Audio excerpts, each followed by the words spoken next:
स्वागत है आपका हमारे YouTube चैनल में एस्ट्रो फॉर ऑल। इस चैनल में हम लोग ने एक सोचा है कि हर एक आदमी को कुंडली में भविष्य में कहीं ना कहीं एक बैक ऑफ द माइंड बहुत इंटरेस्टिंग चीज़ें उसके दिमाग में होती है कि भाई मुझे भविष्य बताते आना चाहिए, मेरे खुद का कुंडली का विश्लेषण मैंने करना चाहिए।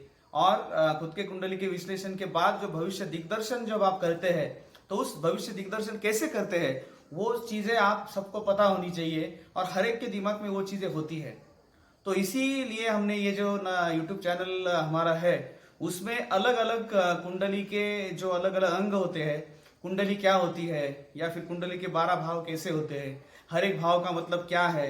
ओके, तो इस तरह से अलग अलग हम वीडियोस बना के जे कि भविष्य दिग्दर्शन कैसे करना है और कुंडली कैसे बनाना है और कुंडली कैसे विश्लेषित करना है, ये सारी चीजें हम बताने वाले हैं। तो शुरू करते हैं आज का वीडियो। आज का वीडियो जो है, आज के वीडियो में हम लोग आप कुंडली, उसके 12 भाव और हर एक भाव का मतलब क्या है, वो मतलब किससे, वो भाव किससे रिलेट करता है। जैसे कि हमारे शरीर के अलग अलग अवयव होते हैं, वो उससे हर एक भाव रिलेट होता है। उसके बाद उसके साथ कोई रोग या कोई अलग अलग चीजें उसमें जो आती है तो उस भाव के बिगड़ जाने से उसमें जो ग्रह स्थिति है उस स्थिति के हिसाब से आपका जो है वो शारीरिक रचना, शारीरिक आपको जो आने वाली प्रॉब्लम्स है वो उसमें रिलेट करती है। उसके बाद आपका जो अलग अलग लोगों से व्यवहार होता है, जैसे कि फैमिली में आपके कैसा है, उसके बाद मित्र परिवारों में कैसा है, आपका व्यवसाय में वृद्धि है, आपको नौकरी में कैसा है, तो ये सारी चीजें उस 12 भावों के जो अलग अलग ग्रह होते हैं उससे वो चीजें आप। तो ये जो है यहाँ पे कुंडली स्वरूप आप देख रहे हैं।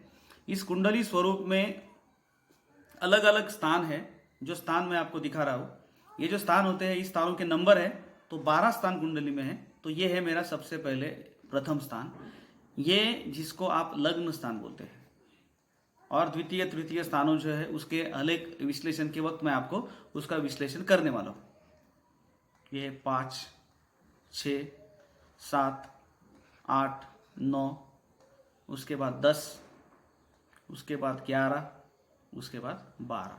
सो ये 12 स्थानें आपकी कुंडली में होती है और ये 12 स्थानों का जो महत्व है वो हर एक चीज से आप रिलेट कर सकते हैं। जैसे कि प्रथम स्थान किसी अवयव से रिलेट होगा, द्वितीय स्थान किसी और अवयव से रिलेट होगा, तृतीय स्थान किसी और अवयव से रिलेट होगा। तो आपके अलग अलग शारीरिक जो आपका मांदा है, शारीरिक आप जैसे दिखते हैं, जैसे बोलते हैं, जैसे आपका अपीयरेंस है, वो सारी चीजें इन 12 स्थानों में समाई हुई है। उसके बाद आपका जो मानसिक जो आपका विवरण है, आपका बोलना, आपका चलना, आपकी विचार करने की स्थिति, वो सारी चीजें इन 12 स्थानों में आती है। और उसके बाद आपके जो मित्र परिवार है, आपकी फैमिली है, आपके अलग अलग चीजें जो आपकी पूरे जीवन में आने वाली है, तो वो बहुत सारी चीजों का जो लेखा जोखा है वो आप इस कुंडली में आप देख सकते हैं। तो हम क्या करेंगे कि आज के वीडियो में मैं एक प्रथम स्थान जो है वो प्रथम स्थान पूरा डिटेल में आपको बताऊंगा। तो 12 स्थानों में सबसे जरूरी और सबसे इंपॉर्टेंट जो स्थान होता है वो होता है प्रथम स्थान, जिसको बोलते हैं लग्न स्थान या फिर प्रथम स्थान। इसको तनु स्थान भी बोल सकते हैं या फिर इसको आप तनु स्थान या जन्म स्थान भी बोलते हैं। Okay, just a minute.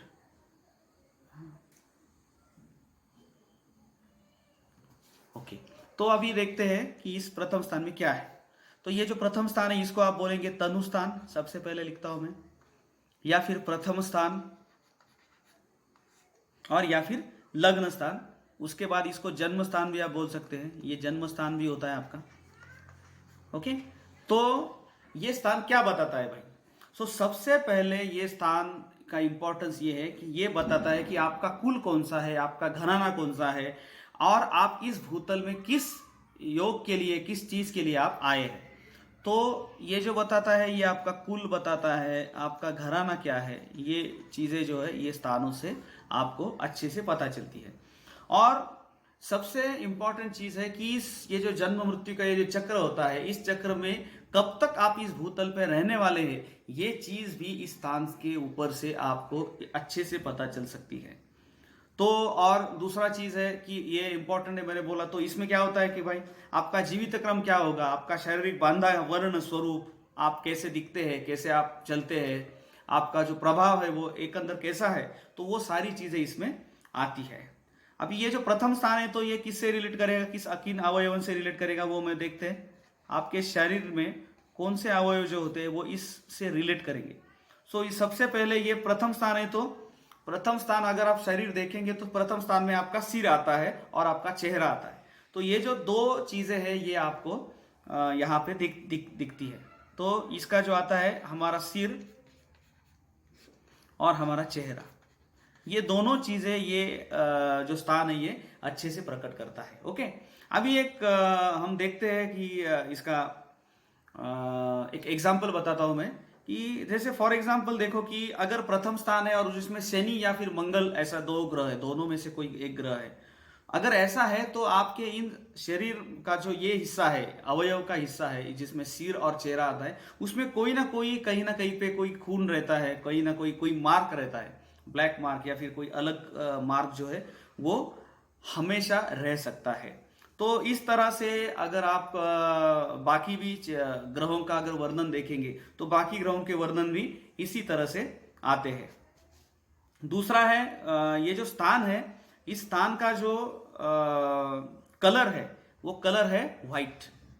इस स्थान जो है इसका जो कलर है वो है व्हाइट,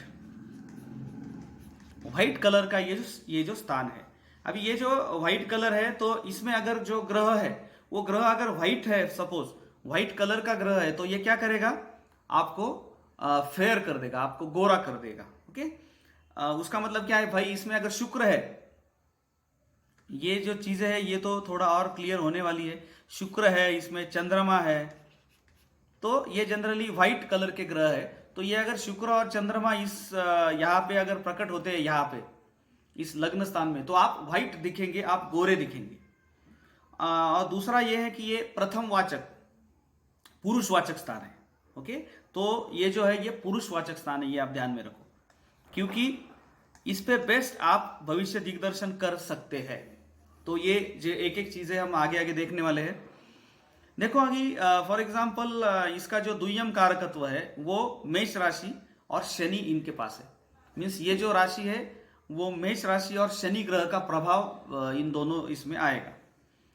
अभी इस स्थान में अगर शनि, शुक्र, गुरु, रवि या फिर चंद्रमा है तो आप मजबूत, आपका जो बांधा है वो मजबूत है। कौन कौन से हैं इसमें, अगर शनि है, शनि महाराज है, उसके बाद गुरु है, उसके बाद रवि है या चंद्र है, इन ग्रहों की अगर शुभ दृष्टि इस कुंडली में है तो आपका जो बांधा है, आपका जो शरीर है वो मजबूत होता है और आपको दीर्घायुष्य प्राप्त होता है, ऐसा आप देख सकते हैं।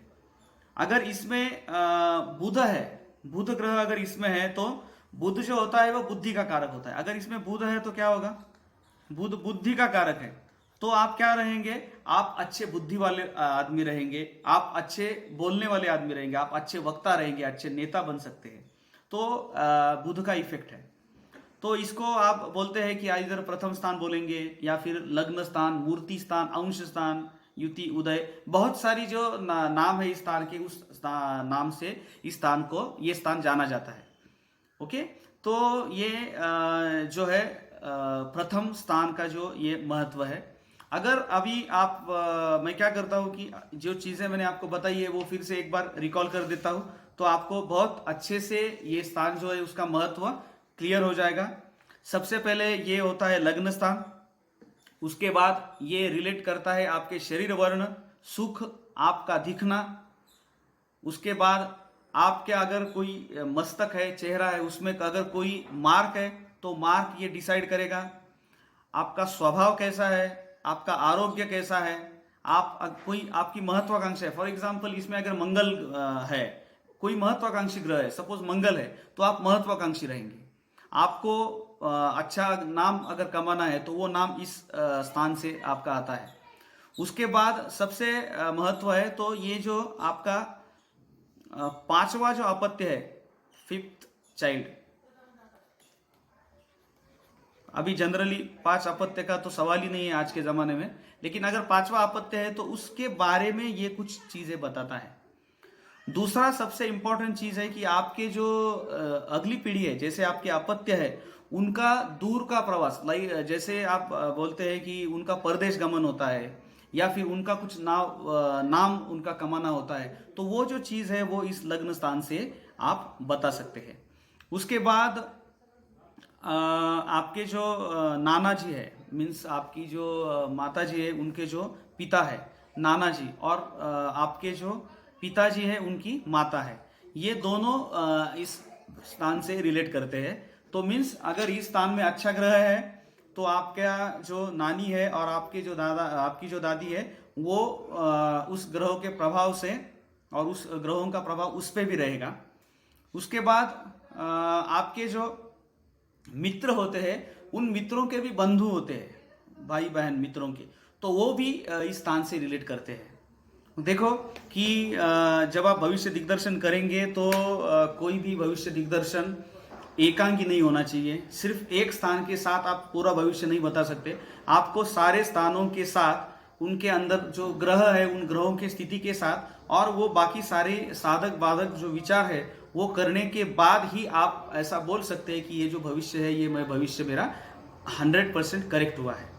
तो ये जो हमने इसको पहला एपिसोड बोलेंगे या फिर पहला अध्याय बोलेंगे, तो यहाँ पे हम पहला एपिसोड खत्म करते हैं। और अभी इस एपिसोड में थोड़ा सा लंबा भी हुआ, मैं देखते हैं, लंबा हुआ तो थोड़ा सा कट करके छोटा कर देंगे।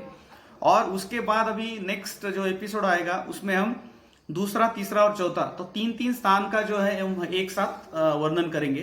तो 3-3 स्थानों में, तो 3 या 4 एपिसोड में कम कम टाइम का हम ये खत्म करने की कोशिश करेंगे। ओके, सो मिलते हैं हमारे अगले एपिसोड में।